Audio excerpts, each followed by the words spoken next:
Alright, so this is a 20-gallon long ram tank. I have a few different rams in here. So this is actually a female German blue ram. You can tell it's a female by that nice pink spot on that belly. This is a male here. He's a less dominant, so his colors aren't as vibrant. And you can see this guy, you can definitely tell that that is a dominant male there. His colors are very flashy. He's got those real long pectoral fins. And then in here as well, in the very back, which it's hard to see, is the Black Knight female ram that I own. Actually, recently I lost my male to that female, and Jeremy is just so kind to actually bring me some of the males that he had in his possession. So we're going to try to make this work and try to get some rams breeding out of this group that we have here. This is just a beautiful tank. When I die, I want my head bone to go in an aquarium like this. That would be awesome. Got a few different plant species as well. Yeah, those are beautiful. I believe the one there in the middle is an octopus. Yeah. I think is one of the common. It's a Togastemon stellatus. And I'm not sure, do you know A what that Nubius is and a back there in the Charis. very back? It looks like, I thought maybe some kind of rotala. I thought it might have been orange juice. And it might be. Really, really pink. When it's Does on it? the surface, yes. Okay. The underside of its leaves turn Oh, really pink. did that? It's probably rotundifolia, and Rotala rotundifolia, and it does turn a beautiful, beautiful pink. And I this, just recently trimmed, so it looks a little I think it just looks awesome. butchered. And I love those rams. They're so pretty. So, German rams are one of my very, very, very, very, very favorite aquarium fish. So, we're kind of combining our stock. our ram efforts and hoping we can make little rams out of big rams and There's see what happens. also the blue-eyed lemon bristlenose plecos in there as well. I forgot about those guys. There's 3 of them. Oh, really?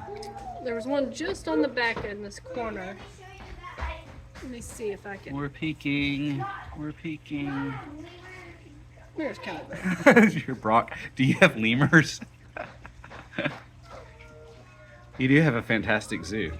I'm very impressed. Yep, from farm animals to tank dwellers.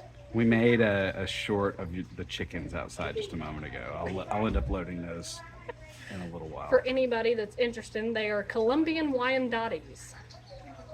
Whatever that means, I'll just have to believe her. They're good dual-purpose birds, so eventually whenever I get my flock up and going and get more, they'll be used for their egg production and their meat production. So tell us about this tank over here on the far right the one you just set up. The hurry up and build tank. Yeah, that one. So this is another 20-gallon long. It currently houses a guppy colony of multiple variant colors. It actually was an emergency case. Everything was in the giant tank on the top of the stand, and I noticed it produced a leak. That's that tank. It produced a leak on me, and so I didn't want my house to end up flooding like Jeremy's once upon did. Yeah. We all don't want to go down that road. Yeah, you don't want to do that. It's very expensive. So I hurried up and drained it down and kind of just threw everything in here. All of the plants are epiphyte plants, so you don't technically have to have a substrate for any of these guys that are in here. So I just threw them in. There's no substrate. It's just bare bottom.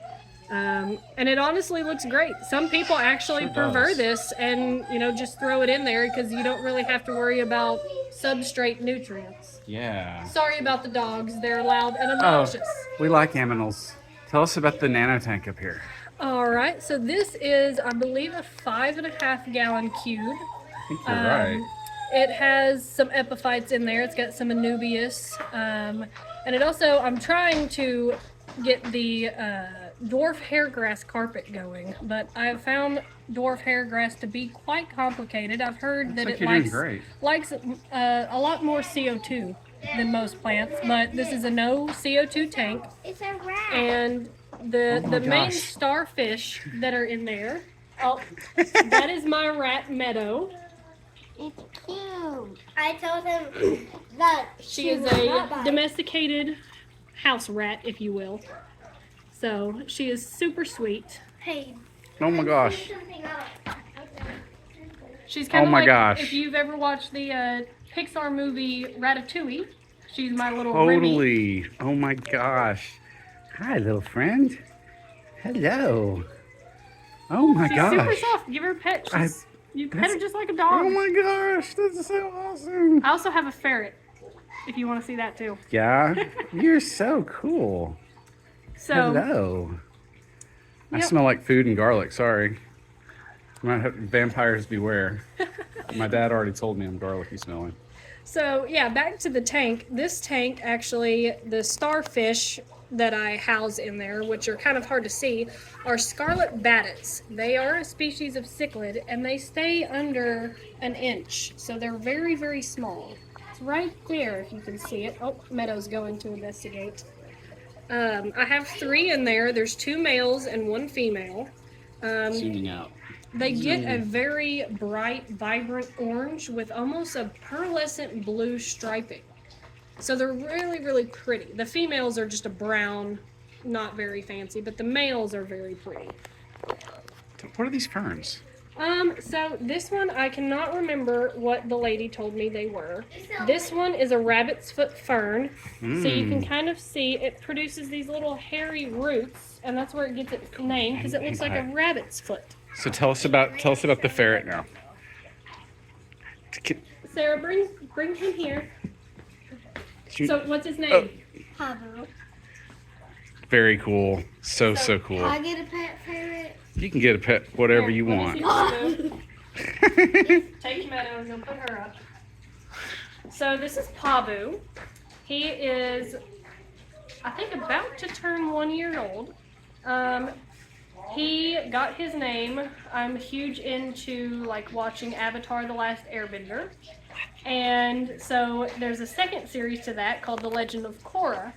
And in that series, they actually have a fire fairy. So he got his name from The Legend of Korra after Pabu. Awesome. So this is Mr. Pabu. Awesome. I love ferrets and I And yes, love he does Avatar. jump in the aquariums. Really? I tested that out. So now tell us about this big thing. So this is my newer tank. So it's still kind of going through the ugly phase and needs a water top off. But it is a 60-gallon breeder, which is a newer tank size It's great. in the trade. Great. I'm going to show you a little bit about how deep front to back. This is an awesome tank size. Very It awesome. really is. It gives you a lot of space to do, large rock scapes if you're big into like real cool hardscapes and stuff like If you that. like plants and It's- scaping, it's awesome. If it's you like breeding, nowhere- it's awesome. Nowhere near what I want it to be. I want it to be a lot fuller, but I did not have the materials to do exactly what I wanted to do with it. So it's kind of just in its temporary setup. All of the stuff that is actually in it came out of a 20-gallon tall aquarium, so that's why I didn't have a lot of material to put in there. But it does house 3 electric blue acara. I believe there's 2 glass catfish, and you can see one of those guys right here. And obviously they get their name from their transparency. There's also 2 random white cloud mountain minnows, a glowfish, and Oh, there's a white. Okay. there's also some cooler roaches and Cool. a rope fish, also known as a reed fish.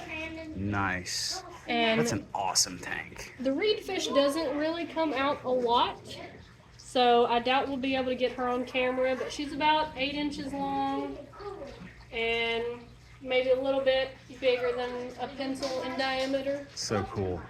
Can you And tell she us? gets an earthworm a day. Oh, wow. So she eats live meat. Super cool. Can you tell us about the 20 down on the bottom left now? So this one needs a good cleaning as well. But you know, dirty tanks aren't necessarily unhealthy tanks. Yeah, I agree. So you can see it's got some diatoms and stuff growing on the glass there. But this houses 2 of my axolotls that I have.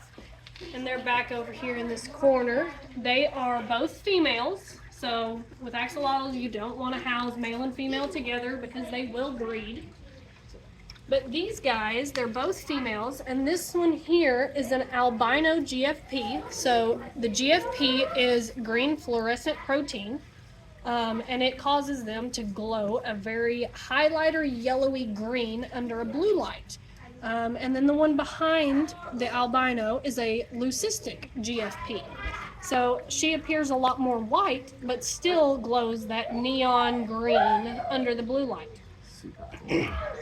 And they just have a super simple setup.